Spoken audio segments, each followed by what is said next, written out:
Nilinaw ng Malacanang na walang kinalaman ang politika o eleksyon. Sa 20 pesos kada kilo na bigas na limitado lang munang mabibili sa Visayas. May sagot din sila sa pagkwestiyon ni Vice President Sara Duterte sa programa. May report si Bernadette Reyes. Our President has given the directive to the Department of Agriculture to formulate this to be sustainable and ituloy-tuloy hanggang 2028. Matapos i-anunsyo ng Agriculture Department ang paglunsad ng P20 program o yung pagbibenta ng 20 pesos kada kilong bigas sa ilang lugar sa Visayas simula sa susunod na linggo, dali-daling nagtungo sa Kadiwa Store sa Quezon City ang 70 anyos na si Lola Cindy. Tumatakbo pa ako kasi sabi ko habulin ko. Tapos pagdating nyo? Wala pala. Wala siyang nabili dahil ang murang bigas sa ilang piling lokal na pamahalaan lang sa Western, Eastern at Central Visayas ibibenta.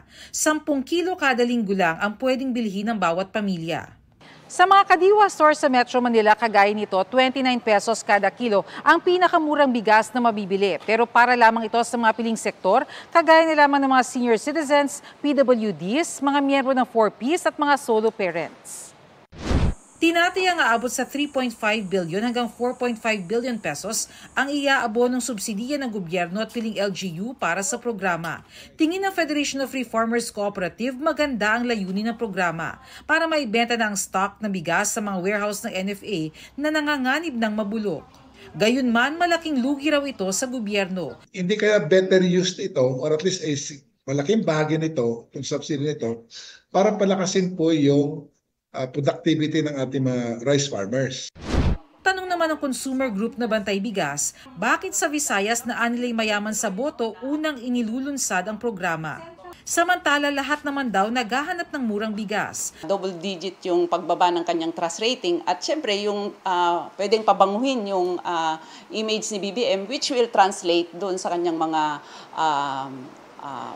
slate, senatorial slate, para matiyak yung boto para sa kanila. Nauna pa po ito na pag-usapan ng DA, ng NFA, bago pa po lumabas ang mga survey ratings na yan.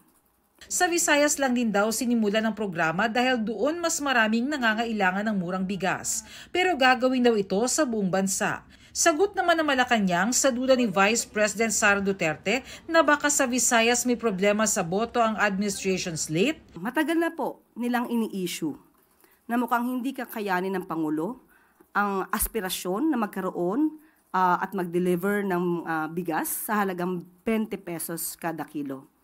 Ngayon po, na unti-unting natutupad ang aspirasyon na ito ng Pangulo, bakit muli na naman silang nagsasalita, nagiging negatibo?